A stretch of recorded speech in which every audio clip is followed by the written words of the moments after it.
ओ ओ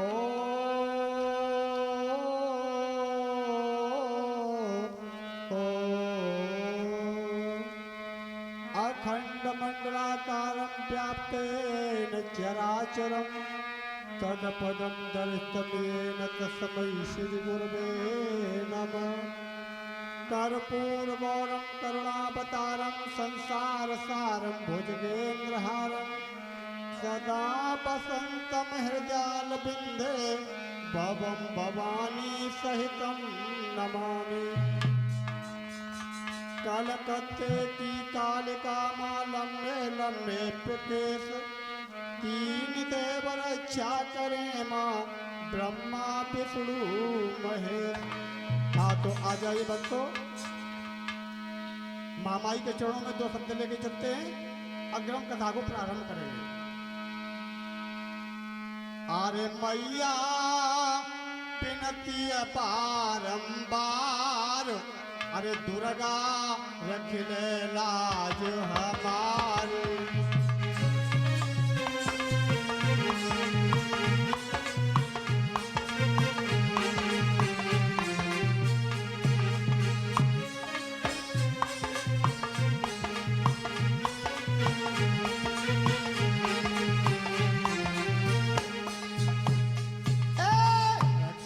लाज हमारी आए जा मेरी रे महतारी, तूर रख ले लाज हमारी, हे आए जा मेरी रे महतारी। हे मैया विनती बारंबार, दुर्गा रख ले लाज हमारी।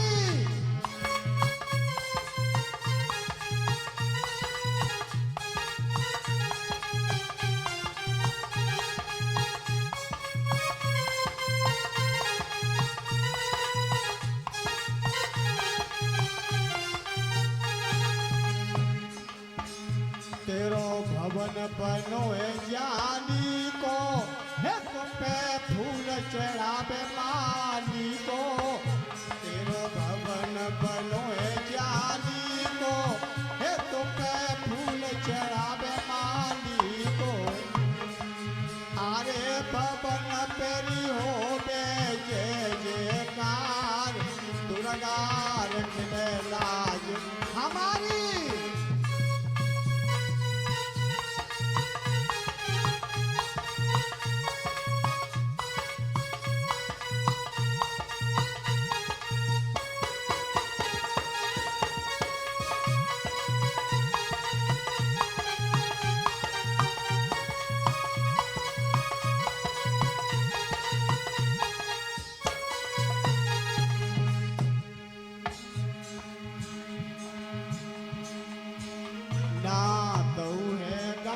सुहानो जमे मंदिर बहुत पुरानो है, नादौ गाम सुहानो है जमे मंदिर बहुत पुरानो।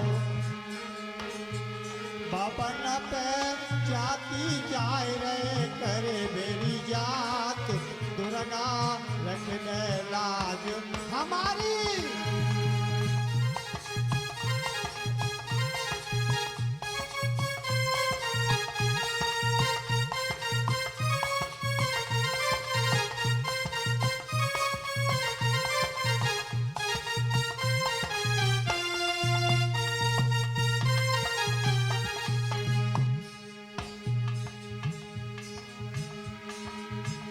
नादौ है गाम सुहानो है जमे मंदिर बहुत पुरानो। एक नादौ गाम सुहानो है जमे मंदिर बहुत पुरानो। हे जाय रे जाती करे बे जात, दुर्गा रख ले लाज हमारी।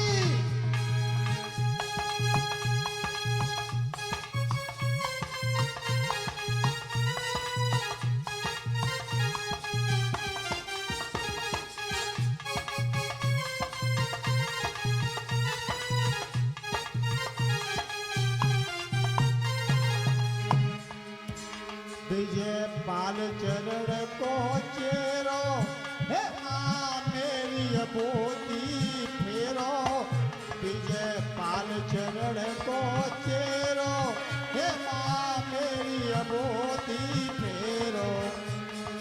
अब मैंने धरो आपको ध्यान, दुर्गा रखने लाज हमारी।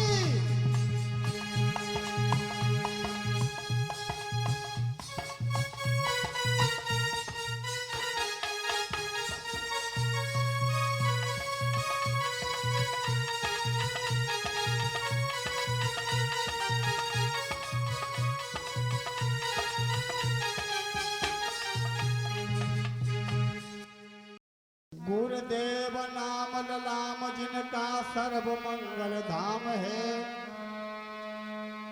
नाथु राम गुरुदेव के मेरो चरण कमल में ध्यान है।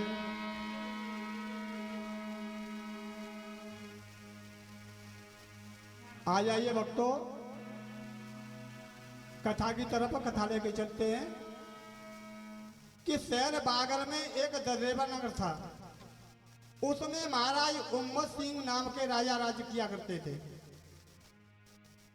धीरे धीरे समय व्यतीत होता गया। महाराज उम्मत सिंह के यहाँ 2 पुत्र पैदा हुए। उसी समय महाराज उम्मत सिंह ने अपने घर ब्राह्मणों को बुला लिया और ब्राह्मणों को बुला करके उनका नामकरण संस्कार कराया। तो ब्राह्मणों ने अपनी पत्रा में देख करके प्रथम बच्चे का नाम जेवर सिंह रखा और द्वितीय बच्चे का नाम नेवर सिंह रखा। धीरे धीरे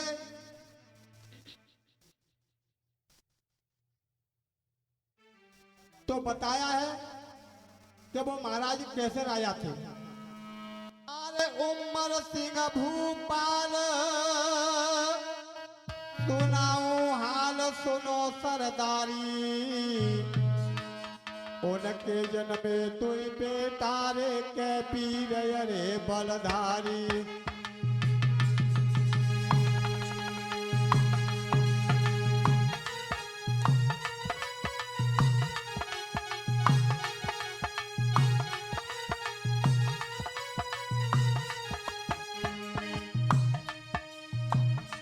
हे सबसे छोटी धी जनक सीती, पढ़े दिखलाई। घर में ना कोई तकलीफ, राजा रे खुशी मनाई। हे घर में ना कोई तकलीफ, राजा रे खुशी मनाई।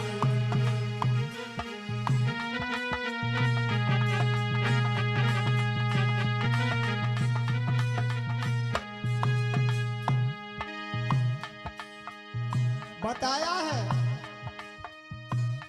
दोए बेटा जन्मे भाई है, जे बरने बर सुखदाई है। दोए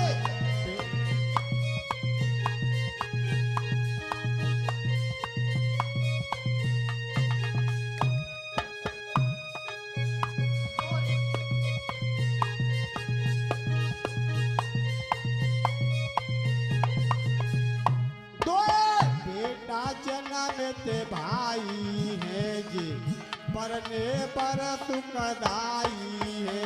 एक गली और जाई है और प्रात रहित समझ आई है। एक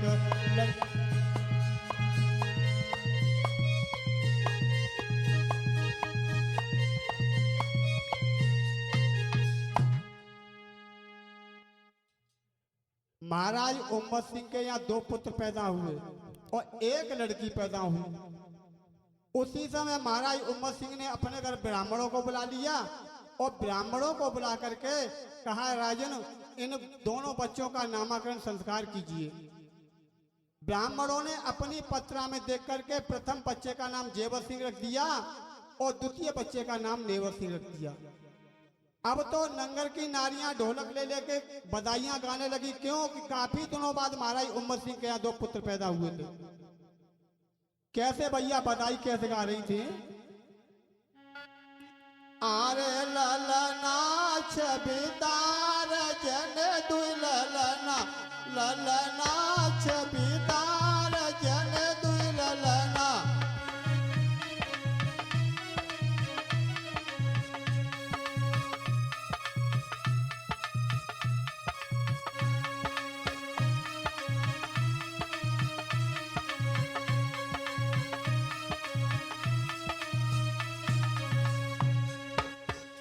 ललना रे छबिदार जन दुई ललना ललना रे छबिदार जन दुई ललना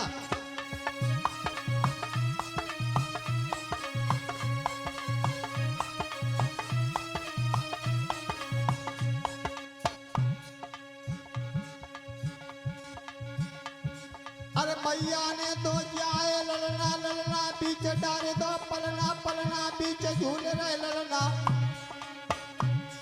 अरे मैया ने तो जाए ललना ललना बीच डारे दो पलना पलना बीच झूल रहे ललना बीजना डाड़ीदार जे ढोरी बीजना ललना छबिदार जन दुई ललना ए ललना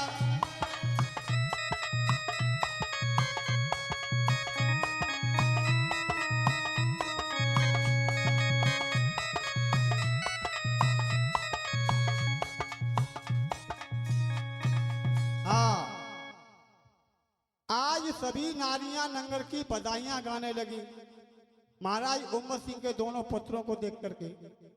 धीरे धीरे समय व्यतीत होता गया, दोनों पुत्र कुछ तरुण हुए, सियाने हुए, शादी के योग्य हुए। तो बताया है भक्तों कि सिरसा बादन के कुंवरपाल की 3 कन्याएं थी।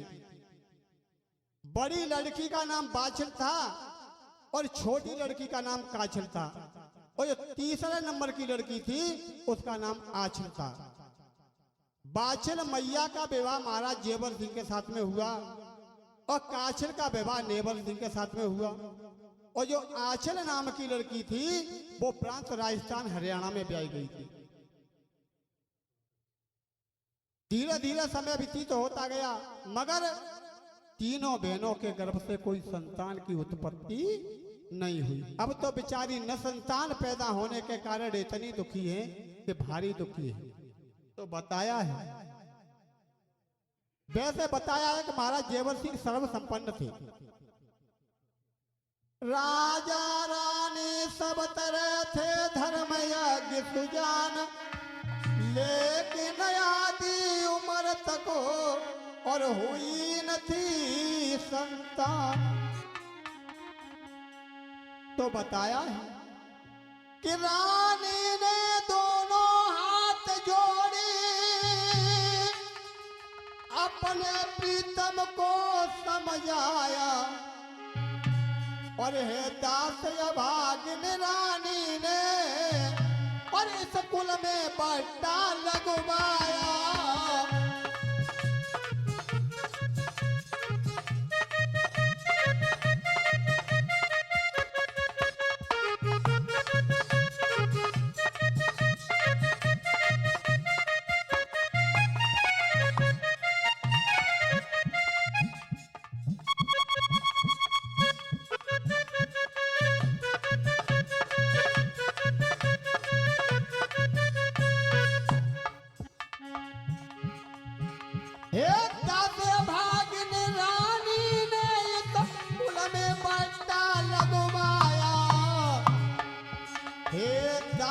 भागिन दुखिया ने सकुल में पट्टा लगवाया।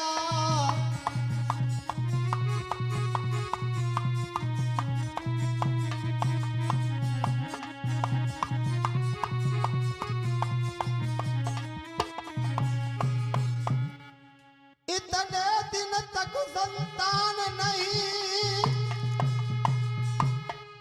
दुनिया भर हंसी उड़ाती है। मेरे राजा निबल कहलाते हैं, मेरे राजा निबल कहलाते हैं, ये दुखिया बाज कहाती है।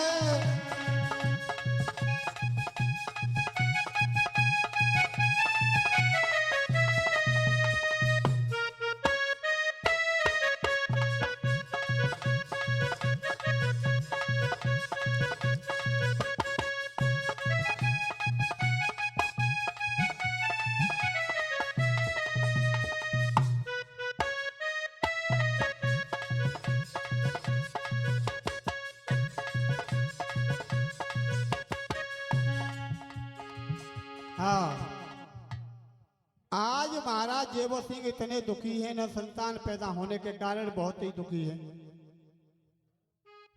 बताया है। अब देखिए महाराज जेवर सिंह के संतान की उत्पत्ति क्यों नहीं हुई। एक बार महाराज जेवर सिंह शिकार खेलने के लिए निकल पड़े। सारे दिन वन में घूमते रहे, क्योंकि राजाओं को शिकार खेलने के लिए का था अधिक शौक था। सारे दिन घूमते रहे मगर उन्हें कोई शिकार प्राप्त नहीं हुआ। शाम को लौट के अपने घर आ रहे थे तो क्या देखा कि हिरण और हिरणियों का झुंड एक सरोवर पर पानी पीने के लिए आ रहा था। तो महाराज जेवर सिंह कहने लगे इससे बढ़िया अब मुझे कौन शिकार मिलेगी, चलो मैं इसी का वध करता हूं। उसी समय तरस पर अपना तीर चढ़ाया और जैसे ही तीर को धर के छोड़ा तो हिरण तो इधर उधर भाग गए और एक गर्भवती जाकर के हिरणी में वो तीर चुभ गया। हिरणी बेचारी जमीन पर पछाड़ खा के गिर पड़ी, लेकिन मरते मरते हिरणी ने एक जवाब दिया कि रो रो कर हिरणी कहे मुख ना लखो मैंने अपने वंश को, जा राजा तू भी मरेगा मुख ना लखे अपने वंश को। हे राजन, अब मैं तुझे श्राप देती हूँ, क्योंकि तूने एक तो मेरा वध कर दिया, दूसरे नंबर मेरे गर्भ के अंदर बच्चा था उसका भी वध कर दिया। जा आज मैं तुझे श्राप देती हूँ, तू 3 जन्म तक अपने पुत्र का मुंह नहीं देख पाएगा। अब देखिए यहाँ पर भी शंका है। कुछ विद्वान तो बताते हैं कि 5 जन्म तक मुंह नहीं देख पाया, कुछ विद्वान बताते हैं कि 7 जन्म तक मुंह नहीं देख पाया, लेकिन गोगा पुराण के माध्यम से मैं आपको बता रहा हूं कि 5 ही जन्म उसमें बताया गया है। अब तो मैया बाछिल इतनी दुखी हैं कि बहुत ही दुखी है। आज महाराज जेवर सिंह कहने लगे रानी तुम क्यों दुखित हो रही हो, तुम क्यों रो रही हो? अरे रोने के तो हमें काफी है।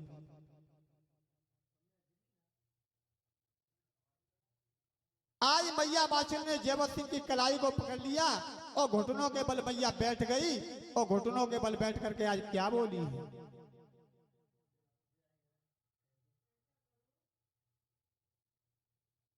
आ रही लगी सी भर गई नाथ मैंने त्यारोई बंद मिटाओ रे।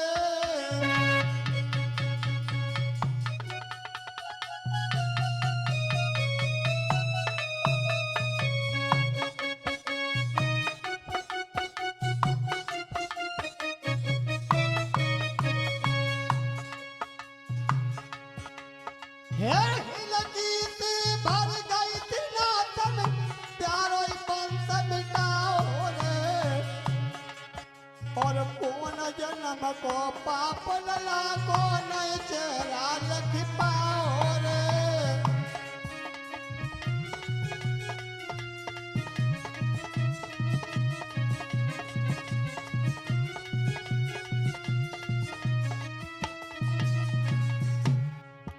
हे मेरे कारण मेरे पति पे ऐसी भावैया आई रे।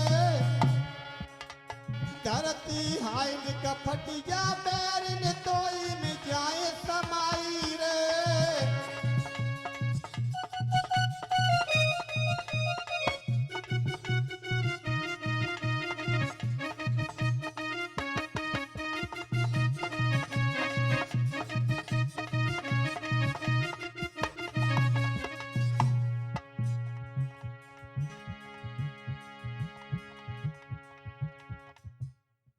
अरे मैया ले हिलकी गई रोई दिल में कया बेरे कयावे।